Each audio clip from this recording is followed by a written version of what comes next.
Understanding cutie pie, a sweet expression in English. Hello, everyone. In today's video, we're going to explore a delightful and affectionate phrase in the English language, cutie pie. This phrase is commonly used in everyday conversations, and understanding its meaning and usage can add a charming touch to your English skills. So, let's dive in and discover what makes cutie pie so special. Cutie pie is a term of endearment, often used to express affection towards someone who is considered adorable or attractive. The word cutie is a colloquial term for someone who is cute, which generally means pretty or attractive in a youthful or innocent way. Pie, in this context, doesn't refer to the dessert, but is a common addition to terms of endearment in English, like sweetie pie.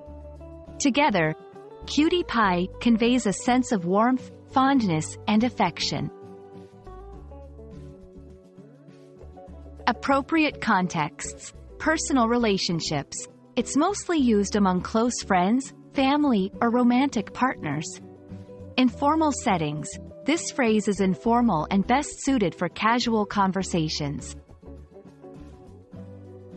Examples of usage. 1. With children, come here, cutie pie, and show grandma your drawing. 2. Between partners, happy birthday, cutie pie, I have a surprise for you. 3. Among friends, hey, cutie pie, you look amazing in that outfit. Caution.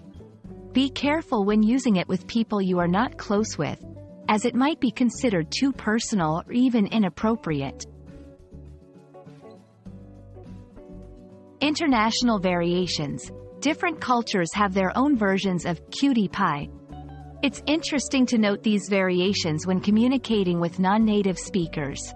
Changing trends. The use of cutie pie might change over time and between generations. While it remains a sweet expression, some might prefer more modern terms of endearment. Cutie pie is a charming and affectionate phrase that adds a touch of sweetness to your conversations in English. It's a wonderful example of how language can express warmth and affection. I hope this video helps you understand and use cutie pie confidently in your English interactions. Remember, language is not just about words. It's about conveying emotions and building connections. Happy learning, and see you in our next video.